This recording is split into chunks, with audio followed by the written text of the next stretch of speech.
Well, good afternoon, everyone. My name is Richard Jagger and I'm a Director of the Victorian Cleantech Cluster.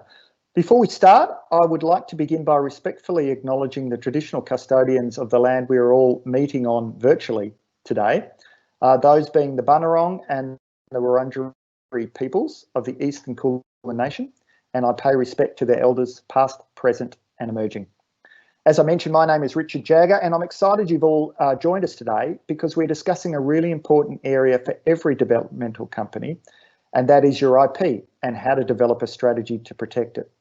This is, of course, a follow-up to our presentation held on IP, delivered by Griffith Hack, that we held in September. Before I introduce our speakers, I would like to mention a little bit about the Victorian Cleantech Cluster, as we have people with us today who are not yet members. The VCC is a member-driven voice for clean tech in Victoria, with an aim to support companies, institutions, and indeed government to help drive sustainable growth in a number of sectors that involve clean technology. We provide a platform for members to come together, share expertise, and receive advice to drive the uptake of clean technology and economic growth, ultimately helping us achieve a more sustainable and circular economy. If you are not yet a member, I would encourage you to visit our website and maybe connect with some of our members and look at how you could contribute and benefit from being a part of the group. One thing to keep an eye out for is a Cleantech Expo that we are planning for around March next year. We will hear from two very experienced and talented people today, Janelle Borham and Kathryn Morris, who are both principals in the Chem Life group of Griffith Hack. Janelle is a principal patent attorney and is a registered patent attorney in Australia and New Zealand with over 25 years of experience in the field, including the last 15 years as a principal of Griffith Hack. Janelle's area of technical expertise is in chemistry, and she applies her scientific and analytical to great effect in securing patents with maximum breadth for her clients. Janelle is involved in everything from drafting patent specifications to providing strategic IP and freedom to operate advice to large corporations and startups based both locally and overseas. Examples of technologies Janelle has particular experience in include battery technologies for hybrid electric vehicles, hydrogen fuel cell technology, chemical aspects of analytical equipment, application of green chemistry to industrial processes, low emission diesel fuel substitutes, and environmentally friendly polymer-based medical products. Wow, that's a lot to keep abreast of, Janelle. Janelle is also has a broader role in the IP community as Vice President of the Institute of Patent and Trademark Attorneys of Australia. We'll hear from Janelle in a second, but before that, I will introduce our other speaker today, Kathryn Morris, who is also a Principal Patent Attorney at Griffith Hack. And her area of specialty is patents, including drafting patent specifications, prosecution of patent applications to invalidation and enforcements of patents. Kathryn's clients range from small companies, like mine, and research institutions to large companies, both locally and overseas, and spans the full chemistry spectrum. Kathryn has assisted her clients in advising on their IP strategy and has continued to contribute to the development of strong IP portfolios. She has assisted clients with clean technologies, including light harvesting materials, improving water quality, biosensors used for analysing environmental contamination, efficient batteries, and use of waste products to produce biofuels and high-value clients. So there's a lot of synergy between our two speakers and the markets covered by the members of the VCC. Today, they will discuss how to align your IP strategy with your business strategy using a case study. Regular assessment of IP and business strategies allow flexibility in IP strategy and assist in cost management. So I will now hand the floor over to Janelle. Thanks, Janelle. Great. Thank you very much, Richard, and for your kind introduction. We'll jump right into things. So let's get on with today's agenda. And here we've summarised the topics that we'll take you through today. So we'll start out with a quick background on IP rights and then work our way through to deciding whether or not to patent, when to patent. We'll touch just a little on trademarks and designs and how they might plug into the puzzle of your IP protection strategy. And then we'll work through to issues such as the patent procedure and country selection, IP due diligence, and continual review of your IP strategy and realignment over time. And finally, something to look forward to at the end, we've got our tips for managing costs in the IP protection procedure. So next slide, please, Gemma. So we anticipate that many of our attendees today will be familiar with the basic principles of different IP rights, and so we've assumed a certain level of background knowledge in these areas. The main area we are focusing on today is patents. And of course, patents are useful for obtaining protection for inventions or technological developments. And patents here, as indicated in red, have generally in most countries, have a maximum 20-year term. Design registration is another form of protection that protects the visual appearance of articles or even artistic images placed onto articles, such as in the clothing industry. And design registration is something that has a different term of protection as compared to patents. And it's anywhere between about 10 years in countries such as Australia. We have quite a short time period for registered design protection in Australia, and up to 25 years in some other countries. Then there's trademark protection, which is another form of IP, and that gives you protection for brands, so logos, names of products that are applied to associate a particular product with the originator of that product. And trademarks are a little bit different to patents and designs in that whilst they are a registered form of right, they can have ongoing protection provided there is continual use of that trademark over time.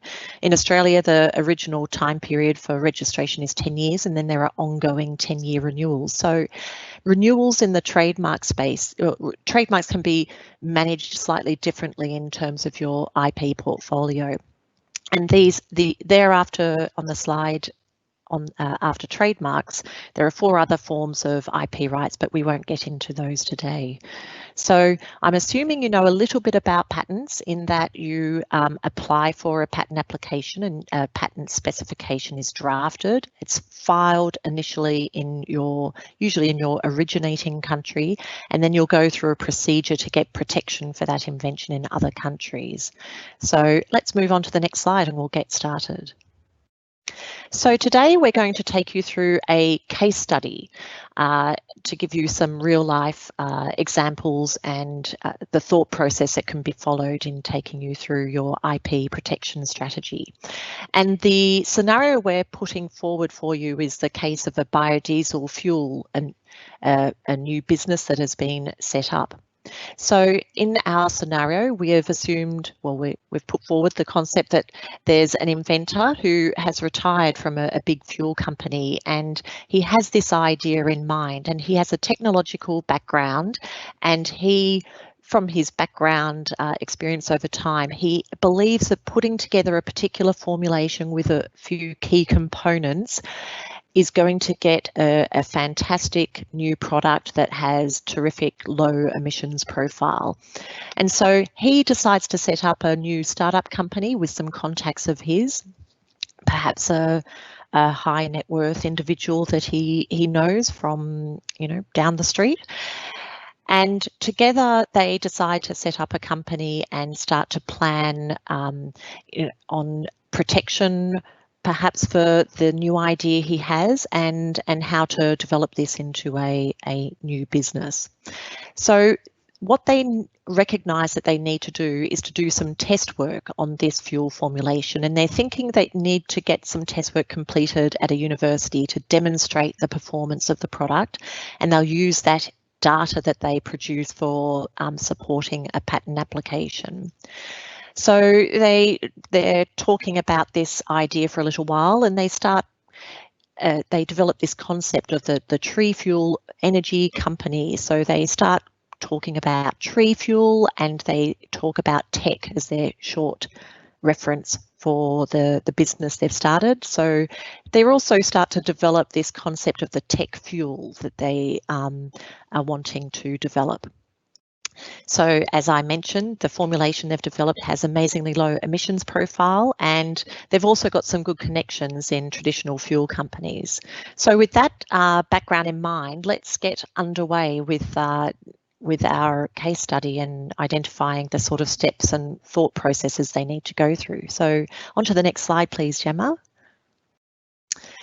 So of course, when in any business, you need to identify what your objectives are and develop a business plan that has those business objectives in mind. So every business is going to be different in this regard, and you need to identify what sort of business you are. So are you planning to make and sell a product yourself? So for the tech fuel company, are they going to manufacture this new biodiesel fuel, or do they instead want to offer this technology to another business and perhaps license one or more companies to produce products under license to their technology? And as another alternative, do you plan to make your business attractive to a big company and then sell that business lock, stock and barrel? And perhaps over time you might start out thinking that you're in that second category on the slide, but over time, as your contacts expand, opportunities might arrive or might pass you by, you might start taking a different approach over time. But those are some of the objectives that might be relevant here for the tech fuel company. So next slide, please, Gemma. And so let's start thinking about the IP strategy. And we thought we'd just take you through a bit of a comparison between the IP strategies that might be relevant to different types of organisations. So in the left-hand column here, an existing corporate entity might have quite a different approach to IP protection. So they would typically be a business that exploits the IP themselves. So that is, they either manufacture products or provide services to others, and they put the intellectual property or the inventions they develop into effect in their business. So they're exploiting. So some of their IP strategies will be based on an objective of blocking their competitors from using the technology. So they have monopoly protection or monopoly rights, for instance, through their granted patents. And because they have patent protection, if a competitor starts making a competing product with the features that are protected by their patent, they can take action for infringement against those competitors. So their IP strategy will often have an aspect of watching what their competitors are doing and considering legal action.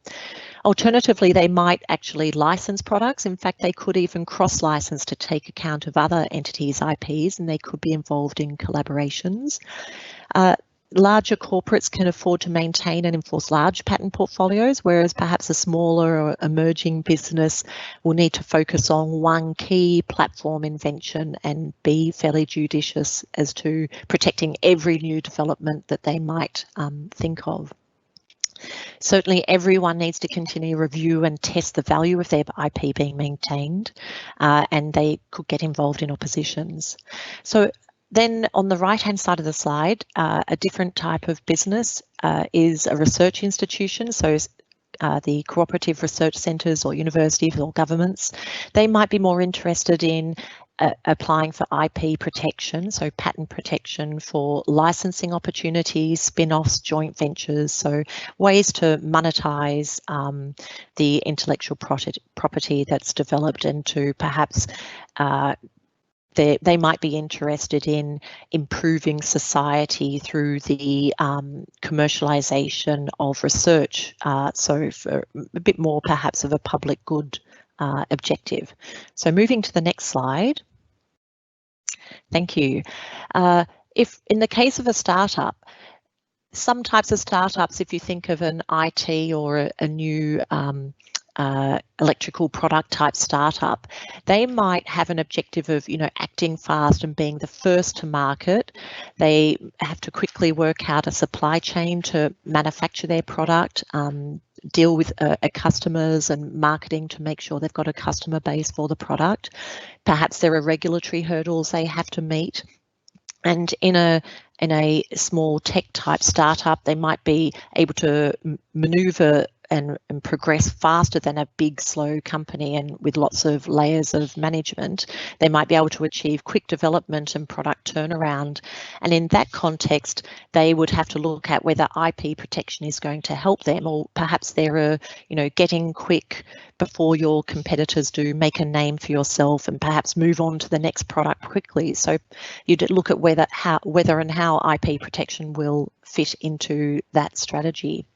So then finally we get to the right hand side, and our Tree Fuel Energy company, they have identified that they need to complete some proof of concept experiments with a university. So they need to start thinking about how to position and align that objective with an IP protection strategy. They have to think about, do they need to secure IP protection, and if so, when? They'll be needing to think about investigating companies that might be interested in the technology. Also, they will need to think about whether or not there are other small businesses like theirs that might be a few steps ahead of them. Like, who else is out there doing similar things to them, and are they reinventing the wheel? So perhaps they should have a little look into that as well. And then also they need to think about what are their business objectives going forward. Do they want to license others, perhaps big fuel companies, to make their biodiesel products under license, or do they want to sell product, manufacture and sell product themselves? So next slide, Gemma. So early on in the process, when you've got a new invention and your business is founded upon trying to get a commercial outcome on the basis of that, you need to start thinking about whether or not you want a patent or not. And sometimes, although it might be thought that that's all you have, perhaps you don't actually need to pursue patent protection. It's worth thinking about this first. So first you need to think about what is your invention, and if it's not something that's patentable subject matter, then even if you want to get patent protection, you might not be able to. And I touch on this a touch in a subsequent slide.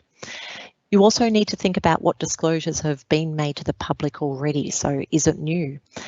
And a key point is this third one. Is your invention reverse engineerable? So if your formulation can't be reverse engineered, perhaps one possibility is that you don't need to pursue patent protection. But often it's easier for a larger company that is going to do the manufacturing themselves to try and keep a formulation secret and as in-house technology. Whereas if you're in a smaller startup business, when you're trying to license something to third parties, having IP protection is probably going to be your way to leverage off your idea and to have some rigor around what it is that's being licensed, rather than some vague idea that we have something secret we can't tell you, but we want to license it to you. And finally, that also plays into the issue of whether or not you can keep this, your technology, secret. So moving on to the next slide. And one of those points I touched on a moment ago is whether or not patents can be used to protect the invention that you have. So certainly patents are great for protecting a new mechanical object. So if you've got a new feature or combination of features that create a new article, then there is good opportunity to protect that invention. Chemical formulations can be protected, and in the past in some countries such as India there could be some challenges to protecting chemical based inventions, but these days chemical inventions are fairly widely protectable across the world. Processes of manufacture can be protected. Computer software is an area where it can be challenging in some countries to get protection. So a skilled patent attorney needs to be aware of the challenges in those countries where computer software patents do face challenges, and they need to be able to draft patents in the way so as to maximise your opportunity for protection. And often computer software comes hand in hand with business methods. So often you might have an idea as to how to manipulate data to present some new opportunity to the business community, and you'll use computers often to do the background processing. So what might seem to be computer software actually might be a business method. So a clever way to present information, and business method patents are extremely difficult to get patent protection for. So the next thing in terms of whether or not you need to get a protection is making sure that your invention is new and inventive over the prior art. So even if you came up with this idea and no one has come up with it, you haven't copied it from anywhere else, you think it's new and inventive, it's possible that somewhere out there in the world there is what we call prior art, so a prior publication or prior use of some technology that is very close to what you're doing, and that might prevent or severely restrict the scope of patent protection that you could get. So then moving on to the final point here, we've got Tech is the company in the scenario we're considering with their biofuel formulation. So the company Tech, they have done a little bit of searching. The inventor himself has been experienced with being an inventor on patent applications when he was in his big company, and he does a search online through some databases he's aware of to see if someone else has done something similar to this before. And so he's identified already, and through a discussion with his patent attorney, that the subject matter is patentable. He has kept it secret as he's reached this point in the procedure. It's not reverse engineerable, but he wants to be able to license it on to third parties. And so everything so far is pointing in the direction of wanting to get patent protection and having the ability to get patent protection. So next slide, please. So we mentioned at the outset that he has the idea, but he doesn't yet have any data to prove that it's going to work. Now, based on his experience, he has a high degree of confidence that this formulation is going to achieve a very good emissions profile. But they want to get some test work done by a university. So we need to think about the question as to whether you need to file the patent application straight away, or can you delay until after you've got some test results from the university. Certainly a key thing with patent protection is to make sure you file before the invention is published. And publication is a term that doesn't refer to specifically a formal publication in a journal or in paper form. Publication can include a verbal disclosure. It can include uploading information onto your website and activities such as that. So certainly confidentiality agreements should be entered into when dealing with discussions outside of the organisation, and certainly doing everything you can to avoid any discussion of any pertinent details and keeping it fairly high level before filing for patent protection is the safest way to go. If there has been any accidental disclosure, all is not lost. If the USA is a key country for getting protection, there is a grace period in the USA, and sometimes we find that businesses who have shot themselves in the foot and disclosed too early, they might decide to go ahead anyway, because if they get a commercial deal off the ground in the USA, that's still acceptable and potentially very commercially positive outcome for the company, so they'll go ahead with that. So next slide, Gemma. So as indicated earlier, we have to make this decision in the case of our case study here as to when to file for patent protection. So we've presented here two options. So option A is to protect by filing a patent application before interaction with the university research group, or option B is to file a patent application after experimentation has been performed and it confirms that the invention is commercially useful. So two different businesses could go through this same analysis with similar sort of background, and they might decide each come to two different outcomes, and it's very case specific here. So here, in favour of option A, the advantage is that the scope of the concept of the invention is on record at a government agency, and also by filing a patent application, that is your first application for the invention, and it sets a priority date for the technology to the extent that it has been described in that patent application. So we mentioned before that our inventor, he's a fairly clever guy, has invented things before, and he has reason to believe he's going to get good outcome from this invention, from this formulation.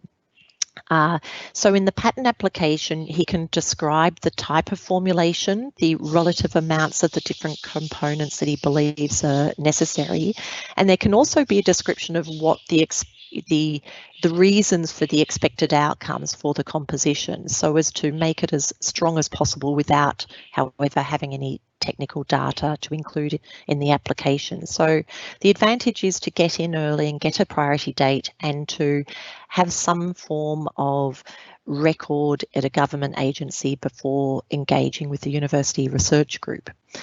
A risk is that that patent application might not provide very much support or enablement to demonstrate the efficacy of that formulation as of that date. So that is one of the risks that applies. Another risk is that if you do the university work and actually it shows that it doesn't work well, or in fact component X, which you thought was essential in the formulation, isn't necessary, but another component you haven't mentioned is essential, then perhaps it's a wasted patent application and wasted cost before you know the results. Looking at option B, the advantages are that the application will be supported and enabled, and in fact you'll be describing what you know is something that works, and you'll know what that scope of protection needs to be because of the results of the test work. The risks are that there is potentially the potential for accidental disclosure between the development of the concept of filing the patent application, and perhaps ownership could become muddied if the university inventors working on the project come up with quite clever add-on ideas that are all wound up into the patent application. Mind you, balanced against those risks, you can, if you are engaging the university to perform a service for a fee, you can include in that contractual arrangement provisions to state that any intellectual property that comes out of the project is owned by Trefuel Energy Company, so that you can try and mitigate those risks. So moving on to the next slide. And before I pass on to Kathryn, I'll just quickly mention trademarks and designs and how the thinking on these might be a little bit different. So for trademarks, there is not a requirement, unlike patents, that the trademark be kept secret before you apply for your trademark protection. So you don't have to rush in to get protection for your trademarks. And in our case study here, Tech Fuel Company is not out there selling products on the market to consumers directly. So any trademarks that might arise in relation to the fuel are not likely to be taken up by someone who wants to get in ahead of you and register the trademark for themselves so that they can perhaps try and claim a high price to transfer the trademark rights over to you. Whereas that can be a problem with companies that are selling a new product. Say, for instance, Keep Cups, when they were first produced, if they didn't apply for trademark registration early overseas, perhaps in China, once they start having an online presence and selling their cups in Australia, unscrupulous people can look out for those new products being sold overseas and quickly register those trademarks overseas, and then look to get make a profit on the sale of those trademarks back to the originators. So you don't necessarily have that problem here in our case study for tech. But they might, as they progress along, then they would never have thought of applying for trademark registration. But perhaps as the business develops and they decide, well, let's start thinking about selling our whole company, including all of our IP rights that we've developed, to a big player. And as a part of that, let's register the tech fuel name, because we've started to use it a lot and everyone starts calling this fuel tech fuel. So let's apply for trademark registration. That can be one of the part of rights that we can sell as a part of the company assets. Designs are a bit closer to patents in that you need to apply for design registration before there is industrial application of the design. So without going into detail, the recommendation is to apply for design registration early before there is commercial application of the design onto the products. So I'll pass over to Kathryn now, and she'll take you through the IP, the patent procedure. Thanks, Kathryn. Thanks, Janelle. Okay, I'm going to give a bit of an overview of a patent procedure, selecting countries, a bit about due diligence, developing and maintaining a portfolio, and managing costs. So again, like Janelle said, I'm assuming that a number of you do have some experience in the patent process, but just briefly to go over, the slide here shows a typical process for a patent over its lifetime. It can have a provisional to start with, followed by PCT, and then a national application in any jurisdiction that you're really interested in. Subsequently, grant will occur and the patent can be enforced, and after about 20 years, expiry occurs. There are some advantages to this particular process, but and I'll expand on those. But you could vary this process by perhaps not filing a provisional and filing your PCT initially, or perhaps not filing a PCT and going from provisional to a direct application in a country of interest, or you could just file in the country of interest to start with. So there are a number of variations that might suit any particular company, and it might depend very much on where their strategy is and what they're planning to do with their patent, and how far down the road to getting their product on the market they might be. A provisional application is an application that you can file in Australia and in some other jurisdictions that has a bit of flexibility associated with it. It's filed to get a priority date, which is a date from which any publication or something in the public domain beforehand can be used in relation to assessing novelty and inventive step. Anything published afterwards might not be able to be used in the same way. So that date of filing your provisional application, or your first application if it was the PCT or national phase entry, gives you that date. But often, and certainly in relation to the situation we have with Tree Fuel Energy Company, they haven't actually done their experimental work yet. And if they're filing a provisional application, they still need that time to develop and to make sure that they've got the right information. They want to be able to add some experimental. Provisional application has that flexibility. You can add to it. So that 12 months it's alive, you could file another provisional and combine them together when you file a PCT, or you could just at the time of filing your PCT, you could add more information in there, and then from the PCT time, whatever is in your specification is set. Kathryn? Yes. I thought I'd just ask, for those listeners who might not be familiar with the acronym PCT. Sorry, yes. No, that's okay. I thought that would be useful to share. It's a treaty, which there's about 145 or so countries that have signed up to the treaty, and it allows applications to be filed, and it sets a placeholder, I guess, for all the different countries that are members, so that you can delay filing your national phase application. So PCT stands for Patent Cooperation Treaty. And it's a very useful thing to just discuss this a little bit further. It delays filing your national phase for 12 months after the provisional is filed to 30 months. So adds another 18 months onto the time you have before you have to decide on your countries.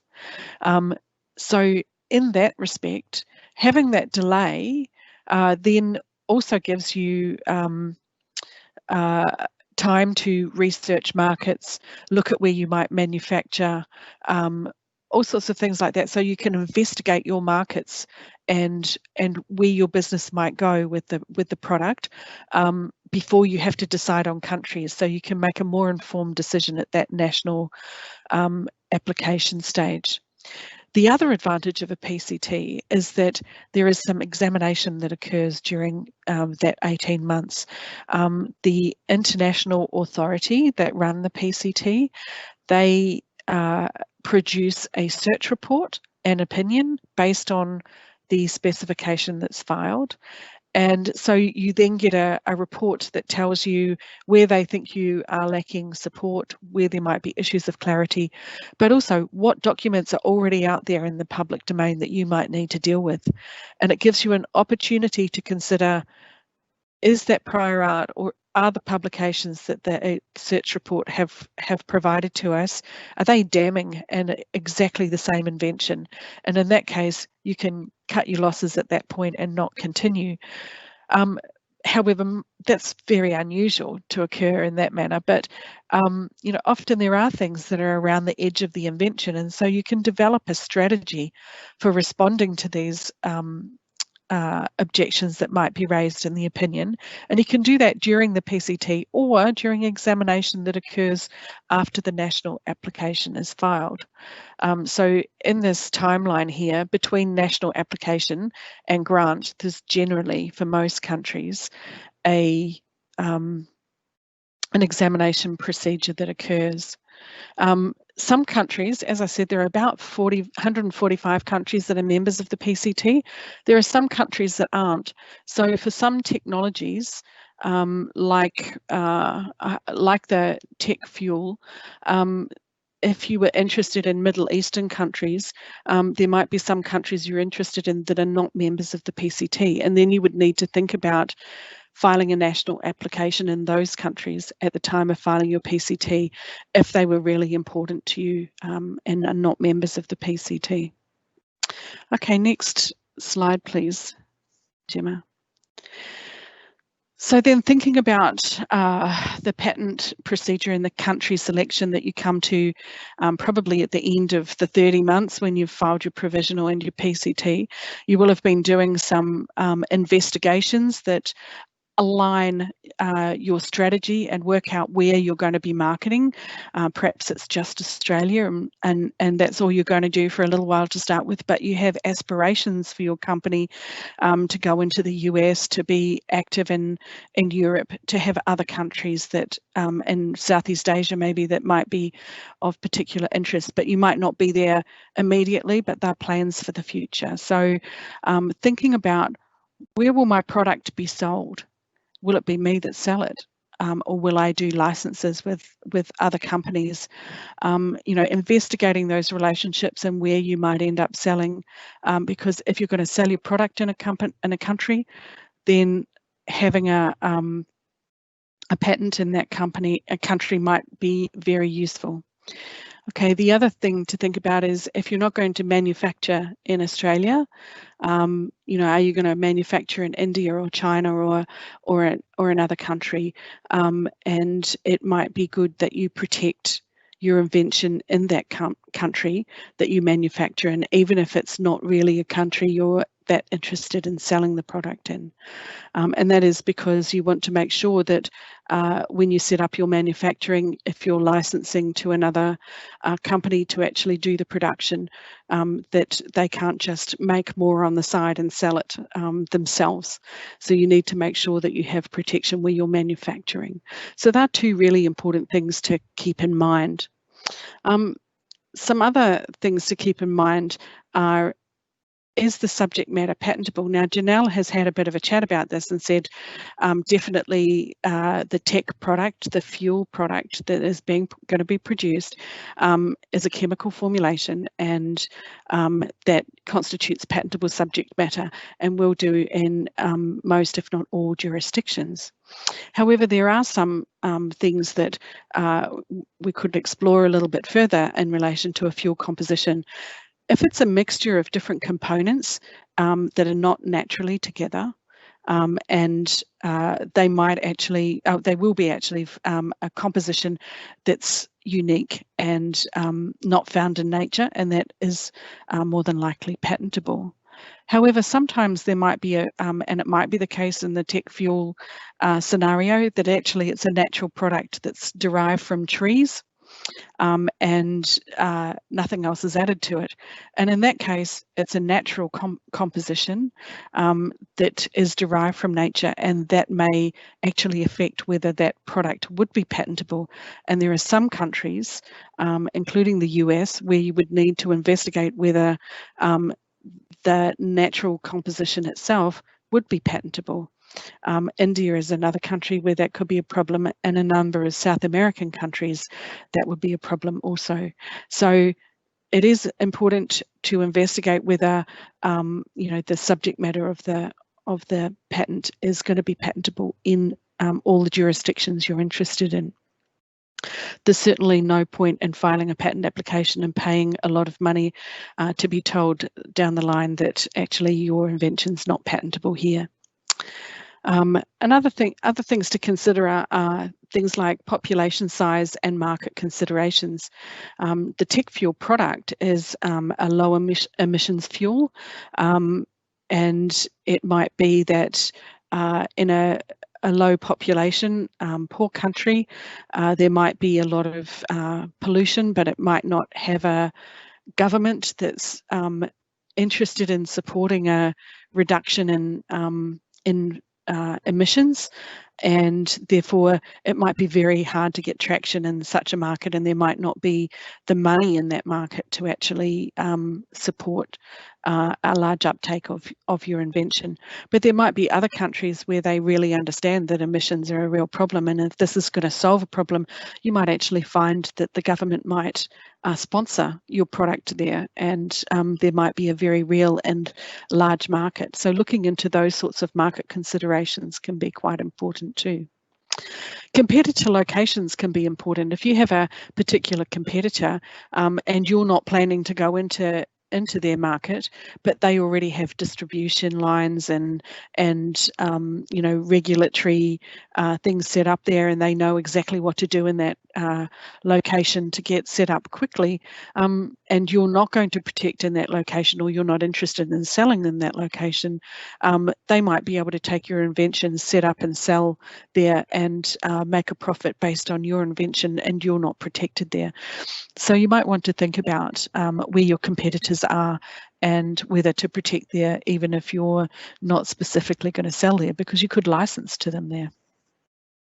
And then also things about the country itself. Does it have a good patent system? What's the cost of filing a patent application? And is the country safe to actually do business in? I guess the efficacy of the patent system around the world varies depending on countries. And so, if you have a country like the US that has a very good patent system, everything is enforceable there. The law is good. There's a presumption of validity. Excuse me a minute. Sorry. A presumption of validity, and you can enforce your patent very well. That it's very good to file patents in those countries, but there are some other countries around the world where you might be interested in, but the system might be a poor system, or it might be very difficult to enforce a product there, but you still might not be an English-speaking country, and so the cost of filing a patent might be quite high. It also could be a country that has a lot of strife going on, and it might not be safe for your employees to actually go there to start up a franchise or a business, or be able to sell in that country.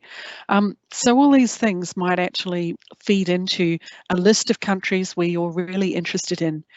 Now, as I've said a few times, and as we've indicated, the costs can be, filing in each jurisdiction can be very expensive. So you might want to rank the countries in order of what's most important, and compare that to the costs or the money that you have available for doing this, and then you have I guess a list of countries that you can afford to put to protect the invention in.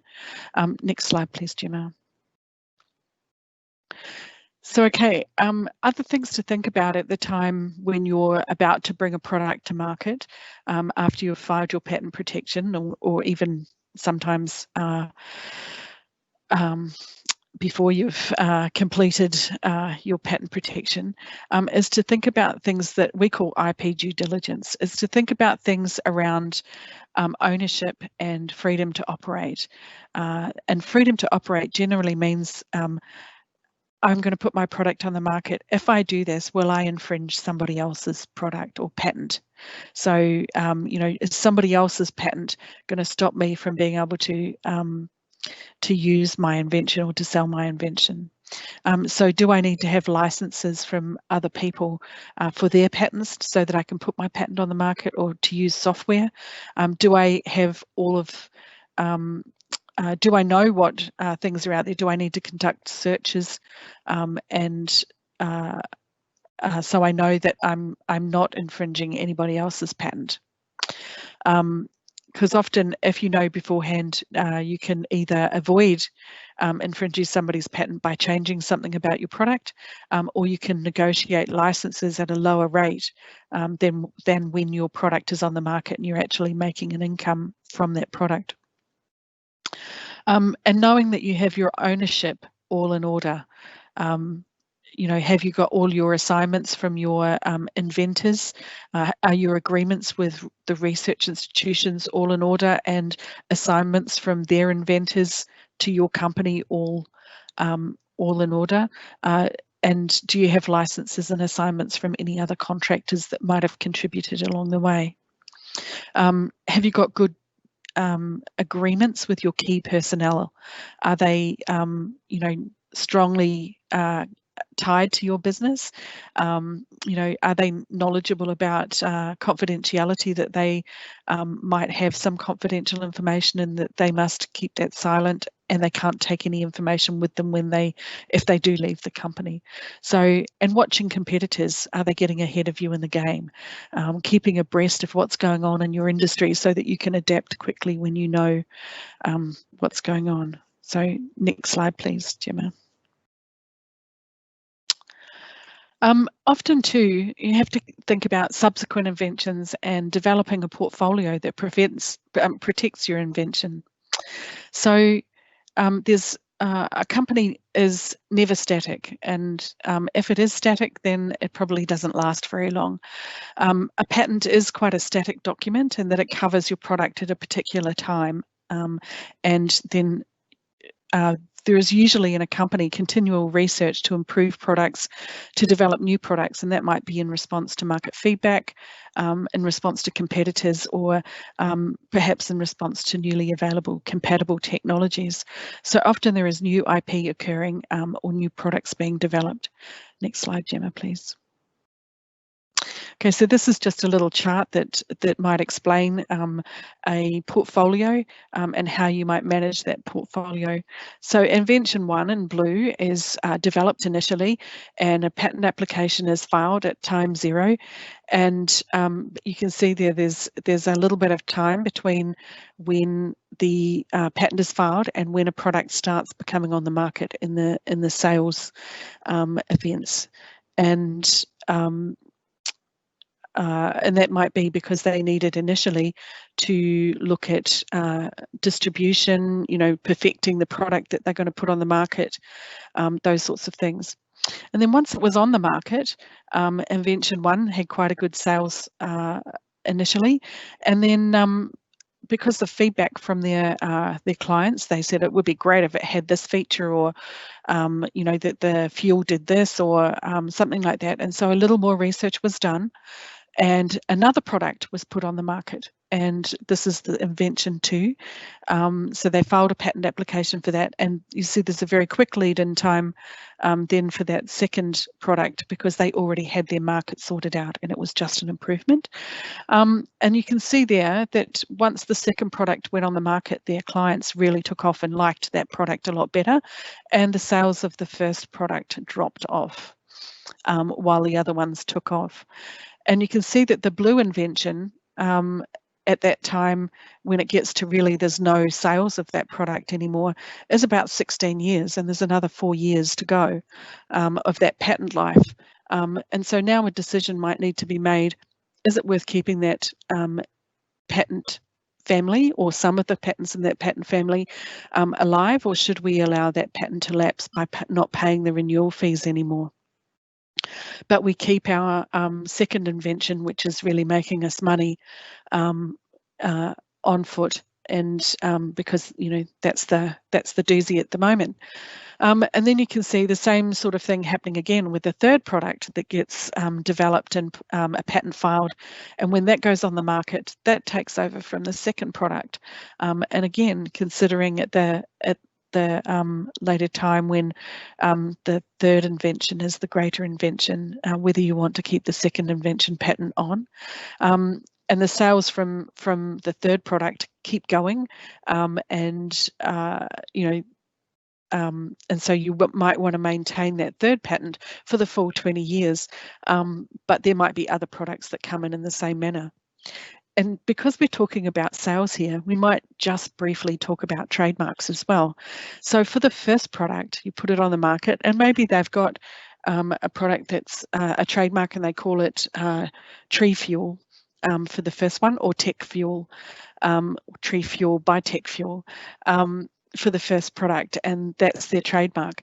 When they put the second product on the market, they can actually use the same trademark, because you can use the same trademark for different fuels, but it also might be, if you want to distinguish that second product to show that it's an improved product, you might say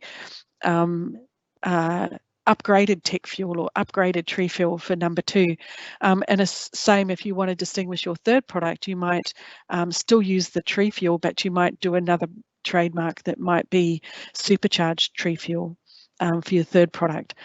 So keeping a base trademark brand, and then adding other names to it that might denote different products. So you can see here that there's times where you might consider your portfolio. You consider, do I need a trademark? Consider, do I need to keep maintaining this patent because it's costing me money and it's not making me money? Those are all sorts of things that you might be thinking of along the way. Gemma, next slide, please.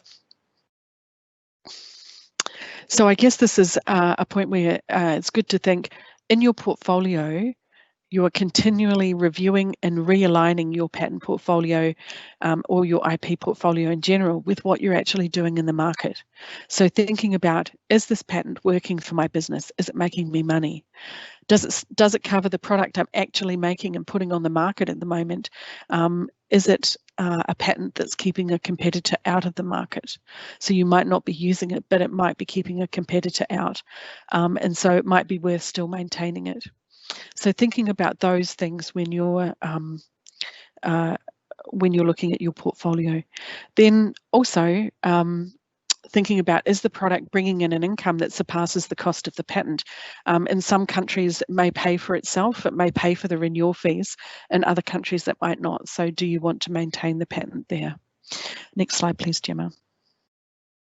And then finally, I'm just going to cover quickly a little bit about managing costs. So As I said before, a big cost is your filing cost. So it's important to consider the countries necessary for business and not waste money on countries that you might not ever be able to pursue your invention in or your business in. Examination is another cost, and it extends over a period of time and often is a cost similar to the filing cost in that jurisdiction, but if you get a difficult examiner, it might actually cost substantially more than filing. So, but that cost is spread over time. But you know, you might have a plan that might include looking at getting examination done in Europe or the US quickly, and then using similar arguments in every other jurisdiction you've filed in, where it might be persuasive that you have patents there. So you can sort of double on the back and spend less on examination in other jurisdictions when you have major jurisdictions already granted. A thing to keep in mind too is that you can usually have an extension to any deadline during examination, but it's a dead cost, you know, so there might be a reason. For example, you're trying to get some further experiments done to respond to an objection, and then it might be worthwhile paying an extension fee. But if you just haven't got your act together in time, then you're actually wasting money at the time if you're requesting extensions. So make decisions earlier rather than later is always a good thing to do. And then finally, renewals. Renewals are payable typically annually, so every year in most jurisdictions. There are some jurisdictions like the US where it's every 3 or 4 years from grant, but generally that's an every year payment, and it might start from either the time of filing the application in that country, might be a few years from filing that in that country, might be from grant, or it might be a few years after grant. They're different in each jurisdiction. But you know, they're due in every country and usually on the anniversary of filing. So it can actually be quite a lump sum that you need to pay. Next slide, Gemma.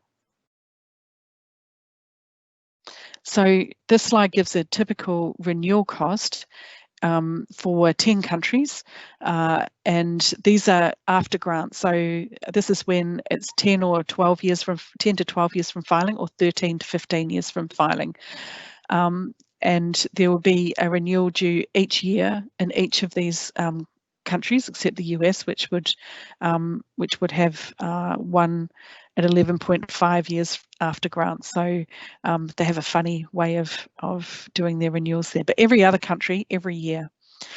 So when you look at these, there's a substantial cost every year. So this is a total for years 10 to 12, over 3 years of $27,000 to maintain those 10 patents. So that's about $9,000 a year that you would have to pay probably on the anniversary of the filing date of the application. And then you can see for the years 13 to 15, they've all gone up. So now it's $39,000, or about $13,000 a year. So you can see that there's a big cost every year for that family. If you have a number of families, then that grows, you know, exponentially. So there's a lot of money that's in renewals. Renewals are there because patent offices don't want their register clogged up with renewals, with patents that are that are not being used. So they want you to think about it every year. Do I need this patent? So that's the point of renewal fees, and they can be quite expensive. Okay, so next slide, please, Gemma. So just in summary, things to think about that we've talked about today are aligning your patent strategy with your business plan, choosing your countries carefully to make sure that they're useful for your business, doing your due diligence in relation to ownership, freedom to operate, and watching your competitors, keeping an eye on costs and preparing for when big costs are going to come up, and continually assessing your IP portfolio to ensure your money is well spent and your portfolio covers your business activities. Okay, that's all I'm going to say. So back to you, Gemma. Thank you, Kathryn and Janelle. So if there is any questions, we'll just take a moment for people to pop them into the chat box there. Otherwise, we do have Janelle and Kathryn's details there, so please feel free to email them afterwards. We will be sending out the recording of this webinar plus the slides, so keep a lookout on your inboxes for those in the following days. I might just hand back to Janelle because we're right at that 1 hour, so perfect timing. Over to you, Janelle. Great, thank you, Gemma. So I'd like to just finally wrap up by thanking all of our attendees for signing in today and to listening to our presentation. Thank you also Richard and the Victorian Cleantech Cluster for making this event possible, and we look forward to chatting to you again, and hopefully we'll be able to gather sometime soon at one of the future Victorian Cleantech Cluster meetings, and we'll see you then. Enjoy your afternoon, everyone. Goodbye.